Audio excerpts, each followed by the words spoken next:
असांजो ला जेको अॼु हीअ मंशात ख़िलाफ़ सिंध प्रेस क्लब जे सदर फिदा यारमन जे अॻवानी हेठि ऐं सिंध प्रेस क्लब जी पूरी टीम जेका हीअ मुहिम हलाई हुई, इन जे सिलसिले में ये गवर्नमेंट हाई स्कूल सेकेंडरी खां जेका पेरूमल जे शहरी समाजी सियासी वकील बिरादरी हिन में शरीक थिया आहिनि ऐं सवें स्कूल जा शागिर्द बि हिन स्कूल जा हिन रैली में शरीक आहिनि। उन्हनि जो इहो ई हिकिड़ो मुतालबो आहे त मंशात ख़िलाफ़ हुकूमत खे घुर्जे त फौरी तौर कदम खणी पेरूमल खे मंशात खां पाक बणायो वञे।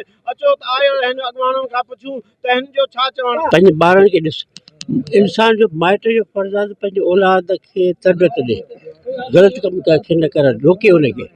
ऐं उहा मूंखे अपील कंदुसि, भरिसां चङे माण्हुनि खे अपील कंदुसि जेको बि ग़लति आहे तंहिंजी निशानदेही कनि ऐं फाइट कनि, न त क़ौम तबाह थी वेंदी। तव्हां ॿुधायां त हीअ क़ौम ॿ शयूं क़ौम तबाह थींदियूं आहिनि, हिकिड़ो एडुकेशन ख़तमु करियो, ॿी मंशात। ॿई पंहिंजे सिंधी क़ौम में आंदियूं वयूं आहिनि इंटेंशनली या कंहिं मक़सद सां उहो तां पोइ जांच कजे त सॼी पॉलिटिकल हुकूमत जी ज़िम्मेवारी आहे। पहिरीं त आउं तव्हां सिंध प्रेस क्लब वारनि जो शुक्रगुज़ार आहियां जो तव्हां अहिड़ो प्रोग्राम कयो आहे ऐं मंशा जे ख़िलाफ़। हीअ असांजो मुस्तक़बिल तबाह थींदो। आइस मंशा जहिड़ो आदाब सफ़ीना सरेआम शहर में पुलिस जी निगरानी में विकिरो थियनि पियूं। ऐं SSP सांगड़ खां मुतालबो थो करियां त पेरूमल शहर ऐं ॿियनि आसपास जे इलाइक़नि खे मंशात खां पाक कयो वञे त जीअं असांजे मुस्तक़बिल जा महिमार इन मूज़ी मर्ज़ खां बची सघे। हीअ असांजे नुमाइंदनि पहिरीं जुस्तजू कई फिदा यारमन शहर ऐं उनजी टीम खे मुंहिंजो सलाम आहे।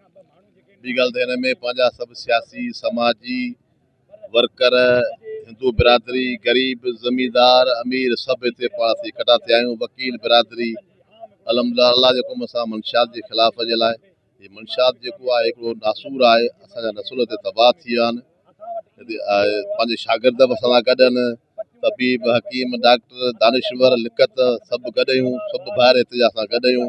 जेको हिते असां वटि आइस जो नशो तौबानुज़ बिल्लाह अल्लाह साईं ख़ैर करे रब्बुल आलमीन पंहिंजे पनाह में रखे, तमामु ख़तरनाक नशो वरितल आहे। उहा आहे मंशात, उन में आइस आहे, ॿियूं जेके ज़हरीलियूं सुपारियूं आहिनि, उन में नौजवान नस्ल जेको आहे उहो असांजो तबाह थी चुको आहे। उहो कैंसर जीअं वधी रहियो आहे। ॻोठ जे हर वाण बस्ती में इहे जेके शयूं आहिनि सरेआम विकिरो थी रहियूं आहिनि। इंतिज़ामिया जेका आहे उहा ख़ामोश आहे। इहा ॻाल्हि असांखे सम्झ में नथी अचे त छो पुलिस वारनि खे अलाह ताला अखियूं ॾिनियूं आहिनि ऐं इंतिज़ामिया उन्हनि खे रखियो बि रखवाली जे लाइ आहे। हू असांजे रखवाली जे बजाए चंद ॾोकरनि जे एवाज़ ठेकेदारनि जे वर चढ़ियल आहिनि, उन्हनि खे मुआवज़ बणायल आहिनि, उन्हनि केबिन वारनि खे गिरफ़्तार कंदा आहिनि। जस्ट ॾियां थो सिंध प्रेस क्लब वारनि खे ऐं उन सां गॾु पेरूमल जे वाली ऐं जेके टाउन कमेटी जा मेंबर आहिनि, डिस्ट्रिक्ट काउंसिल जा ऐं साफ़ी बिरादरी सियासी समाज जे अॻुवाननि ऐं वकला बिरादरी जेके हिन रैली में शामिलु थिया ऐं सभिनी जो मुतालबो हो त मंशात खां पाक पेरूमल खपे,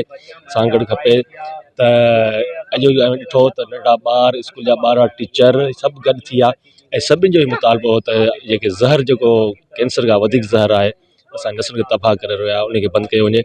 ऐं आउं ॿुधाईंदा हलूं त जेको आइस जो नशो जेको हींअर हले पियो विख विख ते हले पियो ऐं केबिनूं जेको नशे वारी सोपारी विख विख ते हलनि पियो, वखर जीअं विकामजनि, कंहिं फ्रूट या भाॼी विकामजी जीअं ईअं ई विकामी रहियो आहे। सिलसिलो बंदि करणु खपे। ऐं मंशा जेको आइस जेको अहिड़ो ख़तरनाक नशो आहे जो हू पंहिंजे हिकु तालिबान हूंदो आहे ख़ुदकश बम्बार ठाहींदो आहे त हीअ बम्बार आहिनि सिधी तरह। हुनखे नशो न मिलंदो, आइस न मिलंदो त पंहिंजी माउ खे पंहिंजे औलाद खे पंहिंजे पाण खे उॾारे सघे थो। इन लाइ असांजो मुतालबो आहे SSP सां DIG साहब इहे जेके मंशात खां पाक कई वञे सांगड़ ज़िले खे, न त असां जेको ईंदड़ जेको एहतजाज हूंदो साफ़ी बिरादरी सां ऐं सियासी समाजी वकला बिरादरी गॾिजी SPF कराईंदो। कैमरामैन टीम सां गॾु मोहम्मद यूसुफ मरी, बहरान TV पेरूं।